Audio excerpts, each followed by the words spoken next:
Keong emas atau Pomacia canaliculata merupakan salah satu hama yang paling meresahkan bagi petani padi. Keong emas biasanya menyerang bagian batang padi yang mengakibatkan tanaman padi mengering dan mati. Data Wirasyamsi dan Haryanto pada tahun 2008 menunjukkan bahwa ribuan hektar sawah terancam gagal panen akibat hama keong emas. Para petani pada umumnya menggunakan pestisida sintetis untuk membasmi hama yang ada di sawah.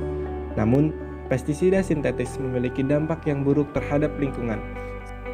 Sehingga muncullah ide dari para peneliti untuk membuat alternatif pestisida yang ramah bagi lingkungan.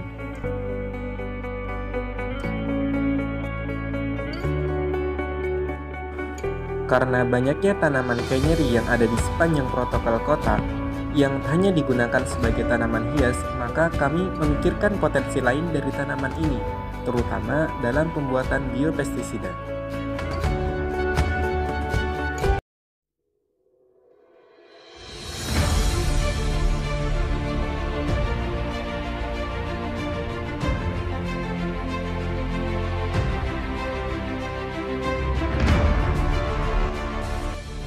Penelitian ini dilaksanakan dari bulan April hingga September 2020 di Laboratorium Biologi MAN 1 Jembrana, Bali. Proses pembuatan biopestisida dari tanaman kenyeri diawali dengan penyediaan simplisia daun kenyeri dengan cara pemotongan daun kenyeri, penghalusan daun kenyeri yang sudah dikeringkan, dan pengayakan daun kenyeri. Kemudian, proses ekstraksi serbuk daun kenyeri menggunakan metode perkolasi dengan pelarut alkohol 70%. Dan dilanjutkan dengan penguapan pelarut menggunakan water bath pada suhu 65 derajat Celcius hingga menjadi pasta.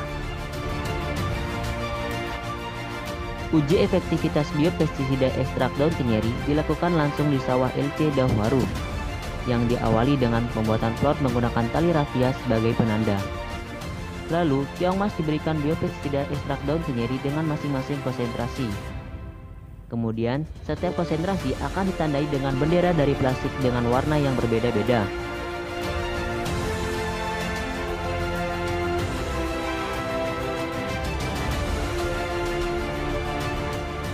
Setelah dilakukannya penyemprotan, lalu objek penelitian ditutup dengan kain untuk melindungi hasil penelitian.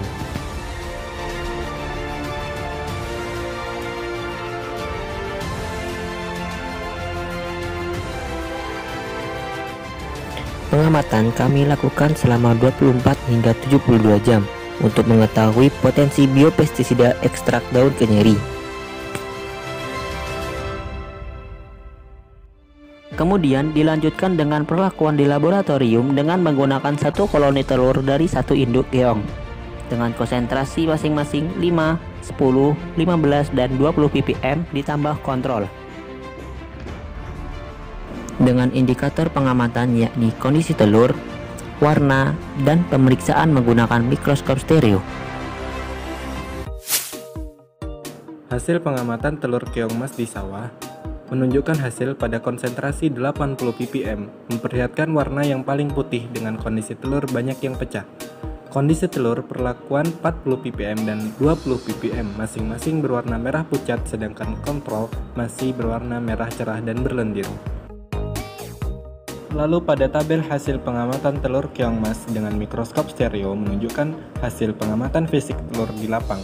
Diduga bahwa pada konsentrasi 20 ppm, cangkang telur larut sehingga terlihat berkerut dan embrio di dalam telur mati. Pada 40 ppm, kondisi telur masih sama dengan kontrol. Sedangkan pada 80 ppm, telur semakin banyak yang menghilang dari tangkai padi tempat ia melekat. Dan hasil pengamatan telur keong emas dengan mikroskop stereo yaitu menunjukkan temuan pada hasil perlakuan di sawah membuat kami melanjutkan uji efektivitas biopestisida ekstrak daun kenyeri pada skala laboratorium dengan konsentrasi di bawah 20 ppm untuk memastikan bahwa telur keong emas benar-benar rusak disebabkan oleh biopestisida ekstrak daun kenyeri. Pada konsentrasi 20 ppm, kondisi cangkang telur yang paling banyak rontok dan berbau amis paling keras, disusul ada konsentrasi 15, 10, dan 5 ppm, sedangkan pada kontrol telur semakin berwarna putih. Kesimpulan. Poin yang pertama, ekstrak daun kenyiri atau Nerium oleander berpotensi sebagai biopestisida yang ramah lingkungan untuk memutus siklus hidup keong emas atau Pomacea canaliculata. Pada poin yang kedua, ekstrak daun kenyiri pada konsentrasi 20 ppm merupakan konsentrasi yang paling efektif untuk merusak telur keong emas dengan banyaknya telur yang berkerut dan embrio yang mati. Saran yang pertama, diperlukannya analisis lebih lanjut terhadap embrio telur keong emas yang diakibatkan oleh ekstrak daun kenyiri atau Nerium oleander. Pada saran yang kedua, disarankan untuk melakukan uji senyawa oleandrin dengan metode yang lebih modern supaya mendapatkan biopestisida ramah lingkungan untuk mendukung pertanian yang sehat dan berkelanjutan. Orang-orang yang malas mengkaji Akan merugi bagi dia, para peneliti yang rajin meneliti akan menjadi motivasi bagi kita. Kopsi 2020 berprestasi dari rumah. Meneliti itu seru. Wassalamualaikum warahmatullahi wabarakatuh.